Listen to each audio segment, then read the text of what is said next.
सो welcome back dear children. आज के topic हम नाइन्थ का, आपको याद होगा, हम फर्स्ट चैप्टर जो है बायो का कर रहे हैं, फंडामेंटल यूनिट्स ऑफ लाइफ। उसमें हमने बहुत सारी चीज़ें जो है डिस्कस कर ली हैं, लेकिन आज जो है हम सेल को थोड़ा सा डिटेल में समझने जा रहे हैं उसके डिफरेंट पार्ट्स के साथ।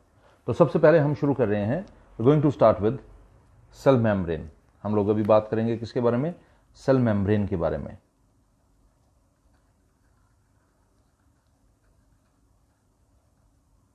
ध्यान से समझिएगा, बड़ा ही इंपॉर्टेंट पार्ट है सेल का।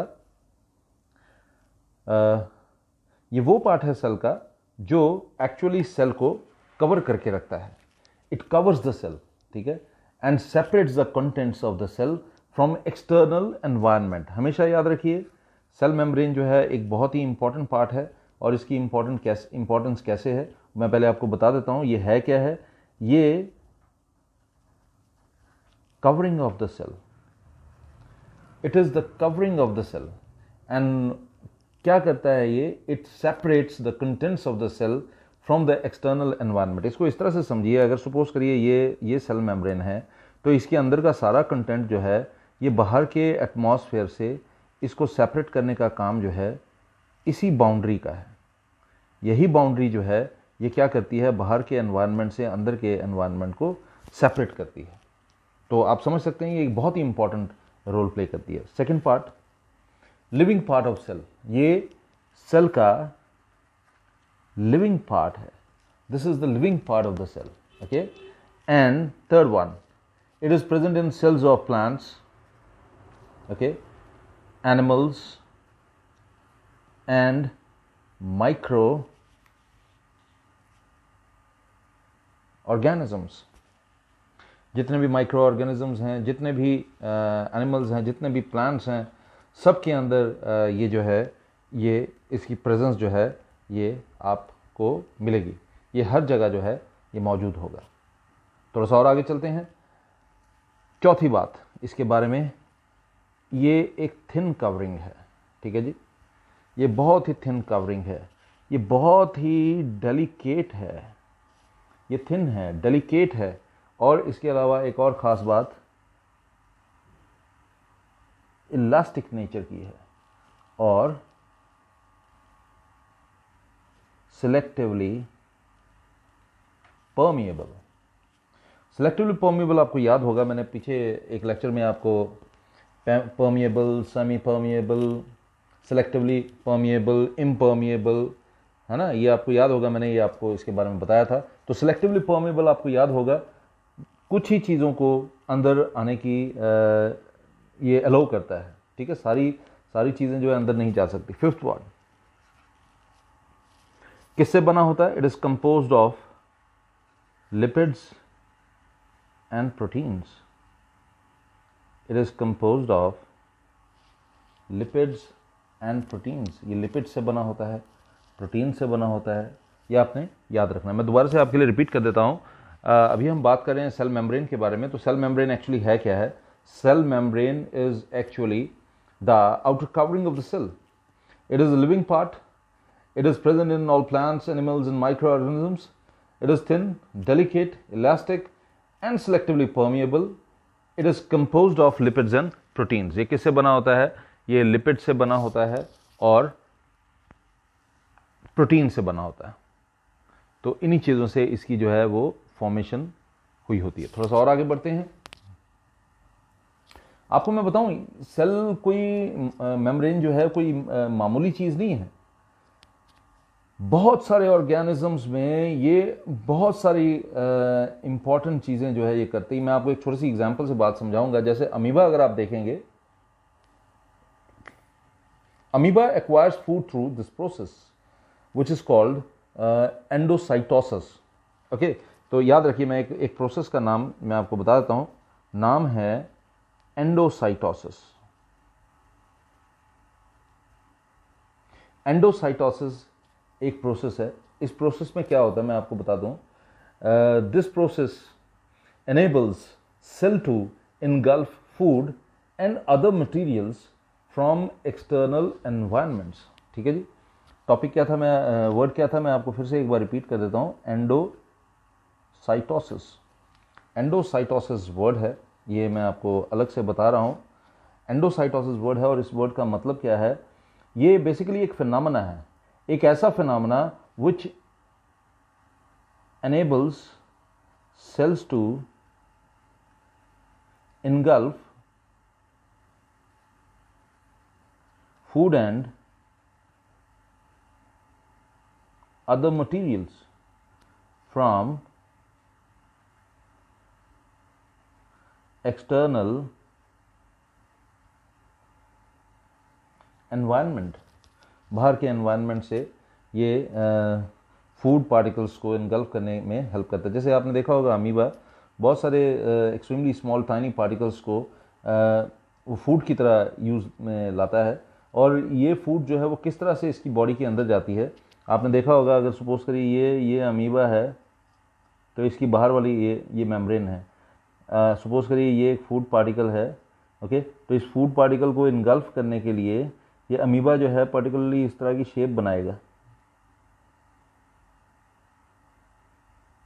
ओके। ये फूड पार्टिकल, ये न्यूक्लियस है, ये फूड पार्टिकल है और इसको इनगल्फ कर लेगा। इस प्रोसेस को बोलते हैं एंडोसाइटोसिस, ठीक है जी। ये जो फॉल्स फिंगर्स बनाई गई हैं इनको हम सीरोपोडिया कहते हैं। What do we call it? We call it pseudopodia. हम इसको सीरोपोडिया कहते हैं। तो थोड़ा सा और आगे बढ़ते हैं, थोड़ा सा आप इसको दोबारा से समझिएगा। मैं सेल मेम्ब्रेन के बारे में आपको बता रहा था। सेल मेम्ब्रेन एक्चुअली है क्या है? सेल मेम्ब्रेन है covering of the cell. It is the living part of the cell, present in plants, animals, and microorganisms. It is thin, delicate, elastic, and selectively permeable. It is composed of lipids and proteins.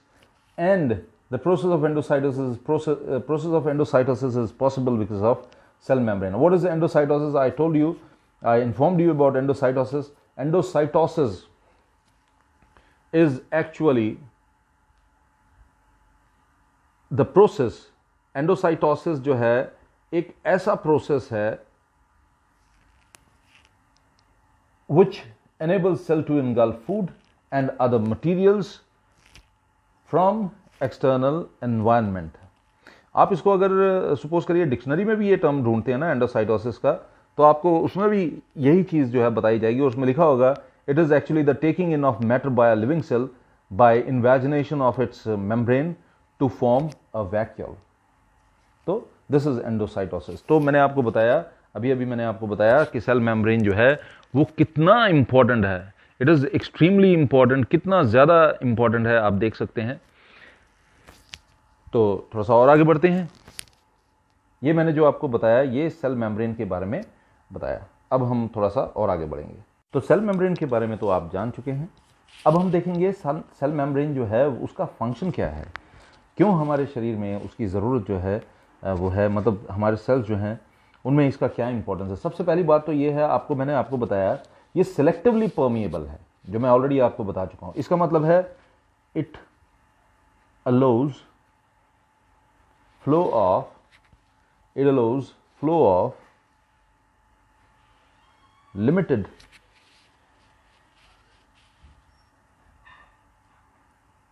substances in and out of the cell, ठीक है जी।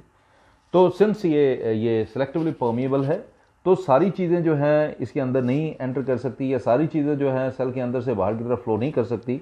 कुछ ही चीज़ों को ये cell के अंदर ले सकता है या सेल से बाहर जो है उसको अलो कर सकता है निकलना। इसके अलावा एक बात हमेशा याद रखिएगा, it maintains shape of the cell. जो सेल है उसके शेप को मेंटेन करने का काम भी जो है वो इसी का ही है, ओके। तो सेल का शेप जो है वो मेंटेन भी किसके कारण होता है? ये मेंटेन होता है प्लाज्मा मेम्ब्रेन या सेल मेम्ब्रेन के कारण। तीसरी बात, it protects internal content from leaking out. जो सेल मेम्ब्रेन के अंदर यानी कि सेल के अंदर जो मटेरियल मौजूद है, जो सब्सटेंसेस, जो सेल ऑर्गेनीज वगैरह वगैरह मौजूद हैं या जो फ्लूइड मौजूद है, ठीक है, वो सारा कंटेंट जो है it protects internal content from leaking out, उसको बाहर निकलने से रोकता है। तो देख लीजिए फंक्शन ऑफ, मैंने आपको प्लाज्मा मेम्ब्रेन बताया, it allows flow of limited substances in and out of the cell, it maintains shape of the cell, protects internal content from leaking out. तो फोर्थ पार्ट है, it provides protection against microbes and foreign substances, है ना, provides protection against microbes and foreign substances। Foreign substances हो गए, microbes हो गए, इनसे हमें प्रोटेक्शन प्रोवाइड करने का काम भी जो है इसी का है। फिफ्थ पार्ट देखते हैं, it could be modified according to the surroundings and functions.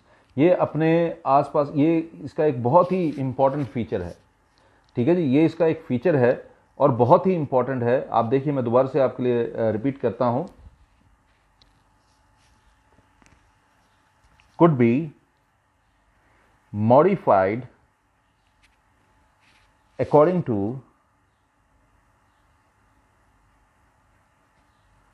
the surroundings and function। मतलब ये है कि आसपास के माहौल के हिसाब से, सराउंडिंग के हिसाब से या ज़रूरत के हिसाब से, मतलब किस तरह से फंक्शन करना है ये देखकर ये अपने आप को एडजस्ट करता है। तो इसमें आप एक एग्जांपल दे सकते हैं, आपको पता होगा एब्जॉर्प्शन का फिनोमेना बॉडी में इंटेस्टाइन में होता है, पर्टिकुलरली जो लार्ज इंटेस्टाइन है वो वाटर को एब्जॉर्ब करती है ना, स्मॉल इंटेस्टाइन जो है फूड को एब्जॉर्ब करती है, लार्ज इंटेस्टाइन जो है वाटर को एब्जॉर्ब करती है। तो इनमें माइक्रोविलाई की प्रेजेंस होती है। माइक्रोविलाई जो है इंटेस्टाइन में मौजूद होता है, इन इंटेस्टाइन ऑफ ह्यूमन बींग्स। क्या कहता है, यूज्ड फॉर, आप इसको ऐसे लिखिए, आर फॉर एब्जॉर्प्शन। तो जो माइक्रोविलाई होता है इंटेस्टाइन के अंदर, ह्यूमन बींग्स के इंटेस्टाइन के अंदर माइक्रोविलाई जो है वो मौजूद होता है, और ये माइक्रोविलाई जो है ये किस चीज़ में हेल्पफुल होता है, ये हेल्पफुल होता है एब्जॉर्प्शन में, एब्जॉर्प्शन का फिनोमेना जो है। तो मैं एक बार फिर से रिपीट कर देता हूँ, फंक्शन ऑफ, मैं आपको प्लाज्मा मेम्ब्रेन बता रहा हूँ, it allows the flow of limited substances in and out of the cell, and हमें कैसे पता है, क्योंकि ये सिलेक्टिवली परमिएबल होता है। दूसरी बात, it maintains the shape of the cell, cell के अंदर जितना भी मटेरियल है उसको बांध के रखने का काम इसका ही है, तो शेप को मेंटेन करने में भी हेल्पफुल होता है, और उस सामान को सेंस वो बांध के रखता है उस सब्सटेंस को, तो it protects internal content from leaking out. इसके अलावा it provides protection against microbes and foreign substances, okay, and could be modified according to the surroundings and functions. इसकी ये मॉडिफाई कर सकती है सराउंडिंग के हिसाब से, फंक्शन के हिसाब से। मैंने एग्जांपल दिया आपको माइक्रोविलाई का, इंटेस्टाइन में माइक्रोविलाई जो है हमारे मौजूद होता है, विलाई जो है फिंगर लाइक प्रोजेक्शंस होती हैं जो हमारे इंटेस्टाइन में मौजूद होती है, सरफेस एरिया को बढ़ा देती है ताकि ज़्यादा से ज़्यादा फूड जो है वो उसकी एब्जॉर्प्शन जो है पॉसिबल हो सके, या वाटर की एब्जॉर्प्शन जो है पॉसिबल हो सके। और लास्ट पार्ट जो है, इट मेंटेन्स होमियोस्टेसिस, ठीक है। आपको याद होगा मैंने इस वर्ड का जिक्र किया था पीछे होमियोस्टेसिस के बारे में। ये बेसिकली टेंडेंसी होती है to maintain a stable, relatively constant internal environment, ठीक है। मतलब the body maintains homeostasis for many factors. आपको मैं बता दूं, मैं फिर से इस टर्म के बारे में आपको बता देता हूँ। टर्म जो है मैंने वैसे आपको बताया था, आपको याद होगा, होमियोस्टेसिस, ओके। होमियोस्टेसिस क्या मतलब है, इसका मीनिंग क्या है, ये टेंडेंसी है, the tendency to what, it is the tendency to maintain a stable,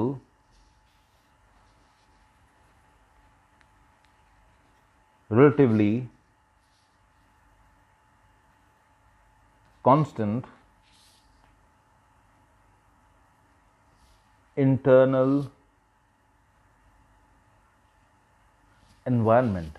ठीक है, तो मैं फिर से रिपीट कर दूं, ये होम्योस्टेसिस एक्चुअली है क्या है? ये बॉडी के अंदर आने वाली जो चेंजेस होती हैं उसको कंट्रोल करने का फिनोमेना है। The process by which the body reacts to changes in order to keep conditions inside the body. अपनी बॉडी के अंदर होने वाली चेंजेस को कंट्रोल में रखने के लिए बॉडी जो है आने वाली चेंजेस को किस तरह से रिएक्ट करता है, जैसे टेम्परेचर को किस तरह से मेंटेन कर सकता है। ठीक है, ये सब जो है इसको हम बोलते हैं, वी कॉल इट होम्योस्टेसिस।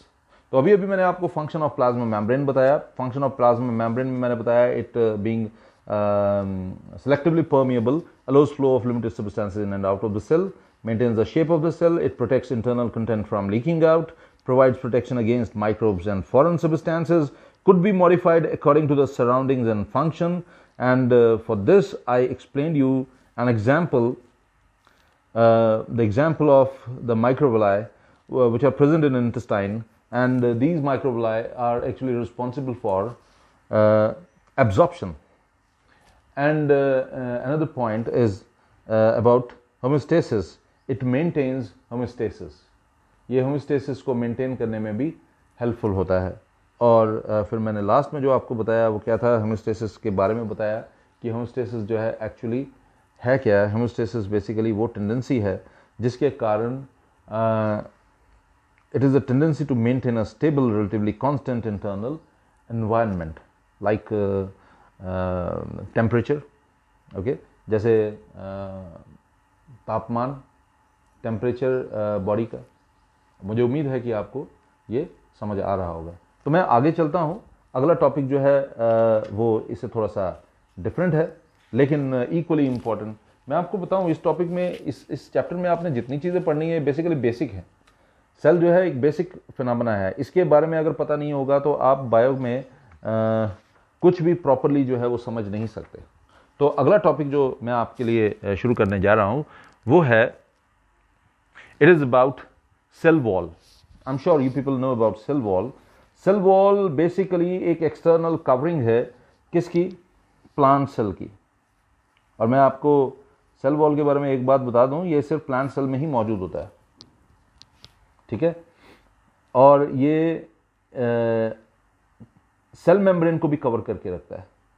तो सेल मेम्ब्रेन प्लांट सेल में भी मौजूद होता है, जो अभी भी हमने पढ़ा प्लाज्मा मेम्ब्रेन, वो वहां पर भी मौजूद होता है, लेकिन उसके बाहर एक रिजिड कवरिंग होती है जो टफ होती है, नॉन लिविंग होती है और परमिएबल होती है, थिक होती है, सेलुलोज की बनी होती है। ये एक ऐसी कवरिंग होती है जिसको हम बोलते हैं सेल वॉल। मैं फिर से बता दूं, ये किस में मौजूद होता है? ये एक्चुअली प्लांट्स में मौजूद होता है, यूकैरियोटिक प्लांट सेल्स में या प्रोकैरियोटिक सेल्स में भी।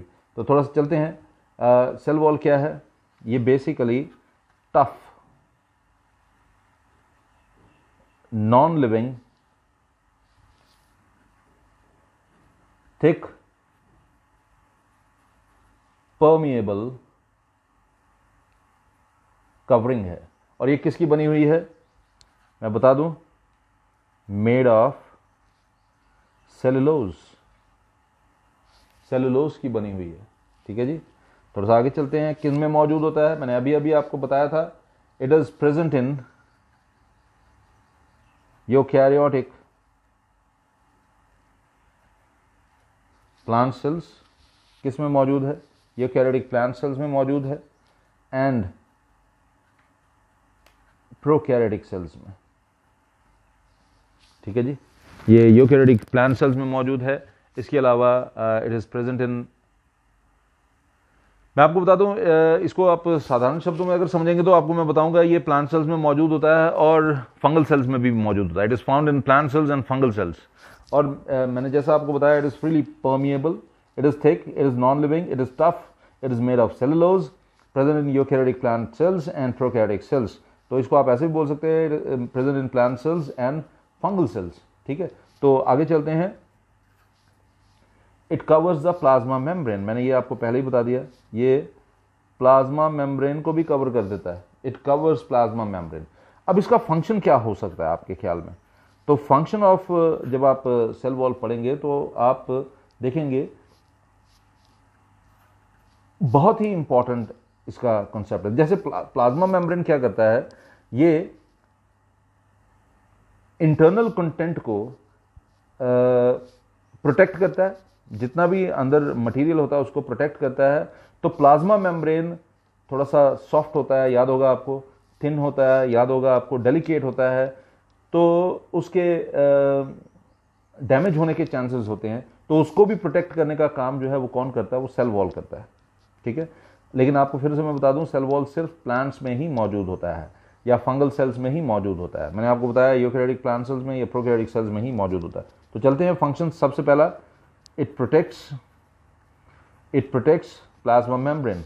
दूसरी खास बात इसकी मैं बता दूं, ये शेप को और रिजिडिटी को मेंटेन करता है।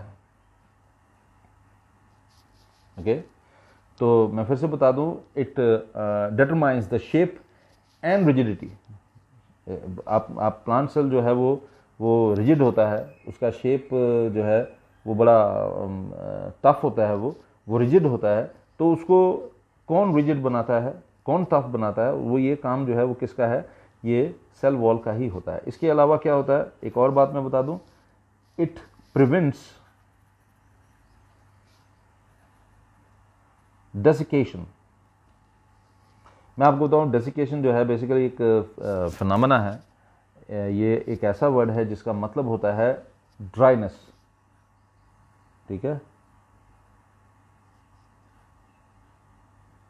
तो ये सेल को ड्राई नहीं होने देता, खुश्क नहीं होने देता, ठीक है, सूखने नहीं देता। तो इट प्रिवेंट्स डेसिकेशन। तो फोर्थ पॉइंट है, helps in transport of various substances. ठीक है जी, हेल्प्स इन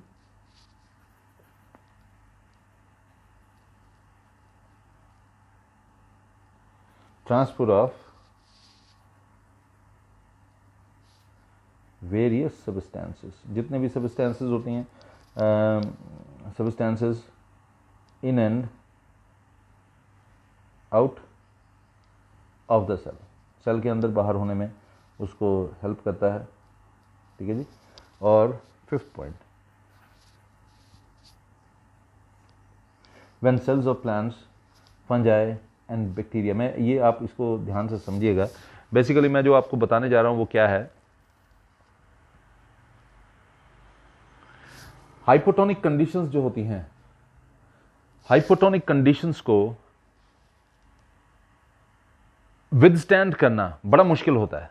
ओके, एक सेल के लिए हाइपोटोनिक कंडीशंस को विदस्टैंड करना बड़ा मुश्किल होता है। लेकिन जो सेल वॉल होता है, it permits the cell of plants and fungi and bacteria to withstand the hypotonic conditions without bursting.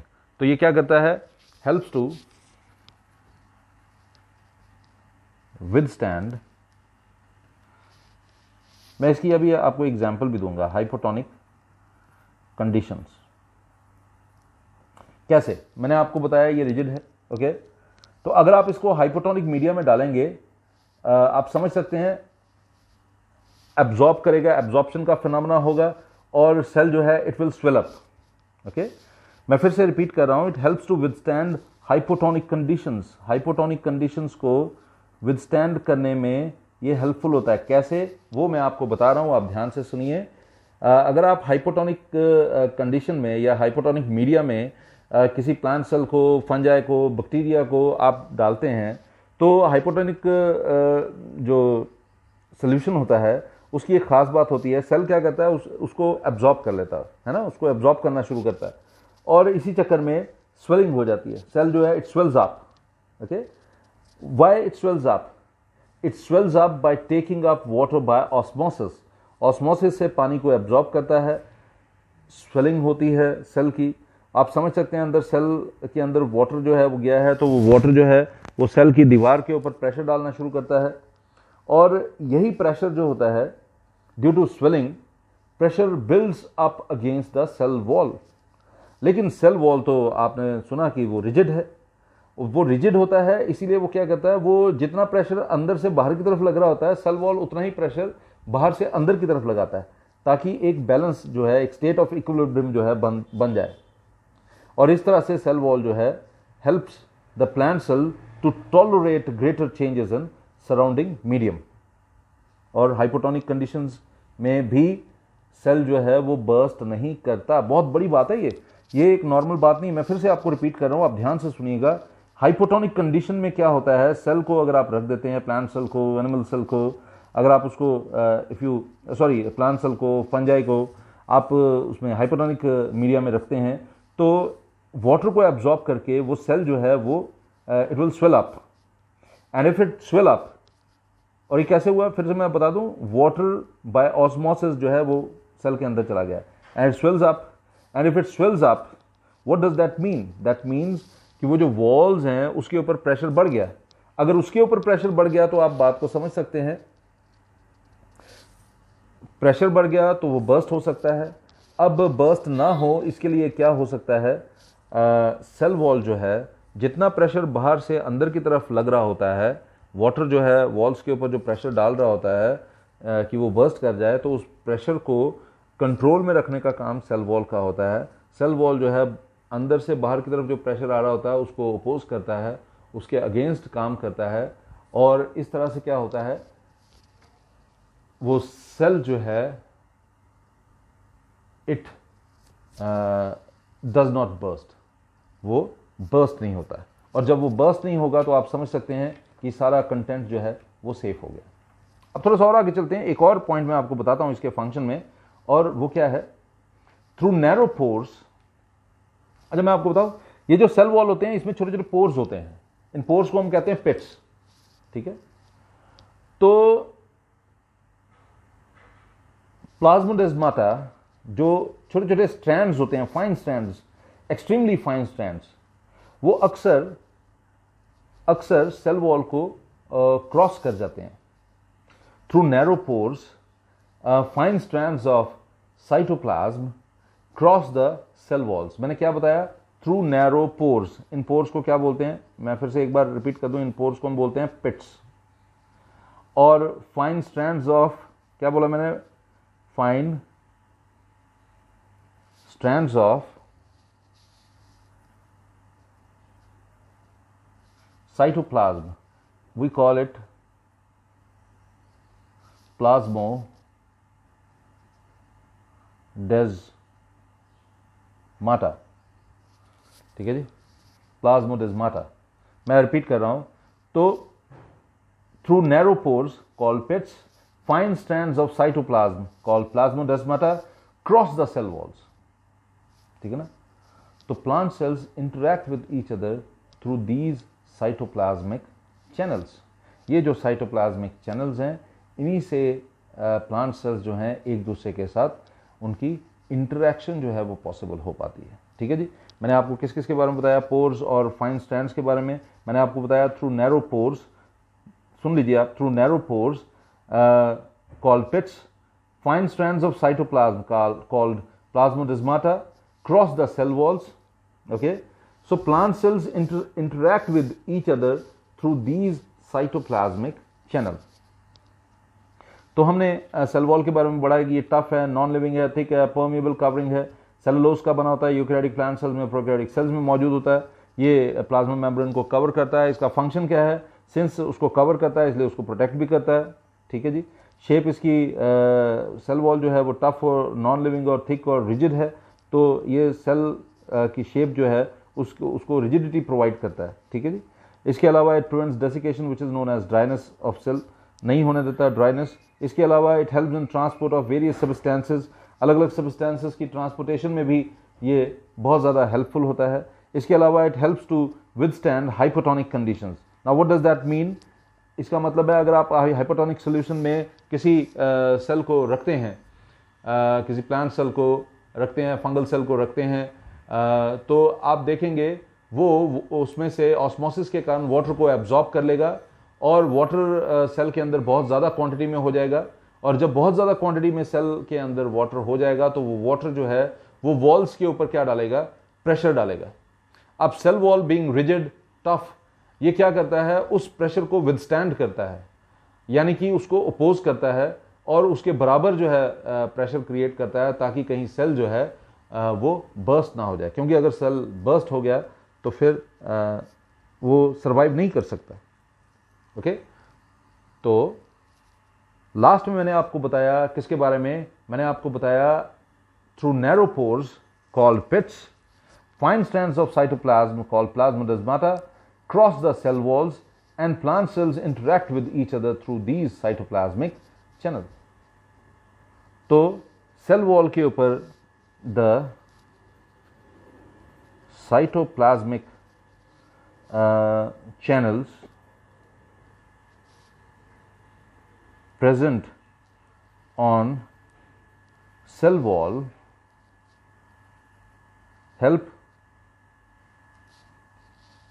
what? Help plant cells interact with each other. I am sure कि आपको ये बात जो है वो समझ आ गई होगी। तो मैंने आपको आज के लेक्चर में पहले तो बताया था, आपको याद होगा, प्लाज्मा मेम्ब्रेन के बारे में, और अभी अभी जो मैंने आपको बताया वो मैंने बताया आपको सेल वॉल के बारे में, सॉरी। तो एक और चीज मैं आपको बताना चाहूंगा, और वो क्या है कि सपोज करिए कि सेल मेम्ब्रेन नहीं होगा। Okay, what happens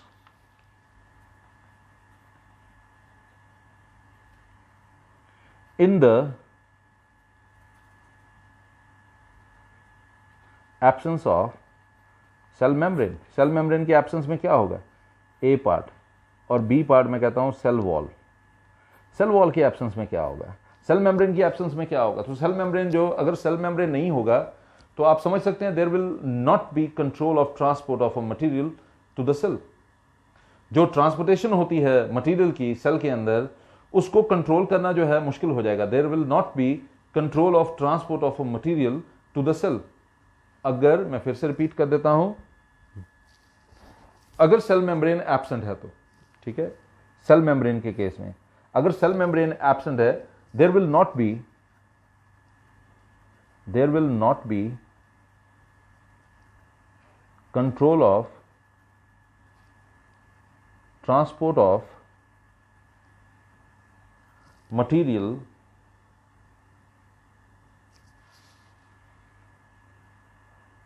okay.